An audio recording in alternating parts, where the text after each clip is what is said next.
संभव है। अपने विशाल महासागरों, विविध पारिस्थितिक तंत्रों और सुरक्षात्मक वायुमंडल के कारण यह जीवों के लिए आदर्श स्थान है। पृथ्वी की प्रमुख विशेषताएं। पृथ्वी का व्यास 12,742 किलोमीटर है। इसका द्रव्यमान 5.97 गुणा 10 की घात 24 किलोग्राम है।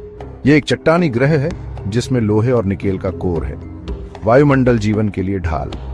पृथ्वी के वायुमंडल में मुख्य गैसें हैं 78% नाइट्रोजन, 21% ऑक्सीजन और 1% अन्य गैसें। यह हानिकारक सौर विकिरण से बचाव करता है और तापमान को संतुलित रखता है। पृथ्वी की अनोखी जल प्रणाली। पृथ्वी की सतह का 70% हिस्सा पानी से ढका है। समुद्र, झीलें और नदियां जीवन के लिए आवश्यक हैं। एक गतिशील ग्रह, प्लेट टेक्टोनिक्स और जलवायु। पृथ्वी की सतह चलने वाली टेक्टोनिक प्लेटों से बनी है जिससे भूकंप और ज्वालामुखी उत्पन्न होते हैं। जलवायु ध्रुवीय क्षेत्रों से लेकर उष्णकटिबंधीय जंगलों तक विविध है। एक दिन और एक वर्ष।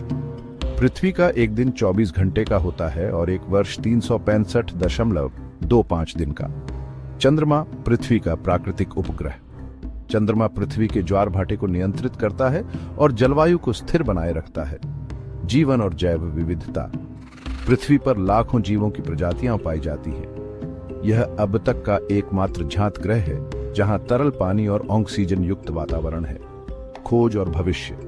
मानव ने अब तक पृथ्वी के महासागरों का केवल 5% ही खोजा है। नासा, ISRO और ESA जैसी एजेंसियां पृथ्वी के जलवायु और पर्यावरण की निगरानी करती हैं। भविष्य में अंतरिक्ष अनुसंधान हमें पृथ्वी के अलावा जीवन की संभावनाओं के बारे में जानने में मदद कर सकता है। रोचक तथ्य। पृथ्वी पर हर सेकंड 100 से ज्यादा बिजली गिरती है। यह सौरमंडल का 5वां सबसे बड़ा ग्रह है। पृथ्वी का चुंबकीय क्षेत्र हमें सौर हवाओं से बचाता है। निष्कर्ष। पृथ्वी हमारी अब तक की सबसे महत्वपूर्ण और रहस्यमय दुनिया है। यह न केवल जीवन का घर है बल्कि भविष्य की खोजों और अनुसंधानों के लिए भी अत्यधिक महत्वपूर्ण है। क्या आपको लगता है कि पृथ्वी जैसी और भी ग्रह हो सकते हैं? कमेंट में बताइए और चैनल को सब्सक्राइब करना ना भूलें।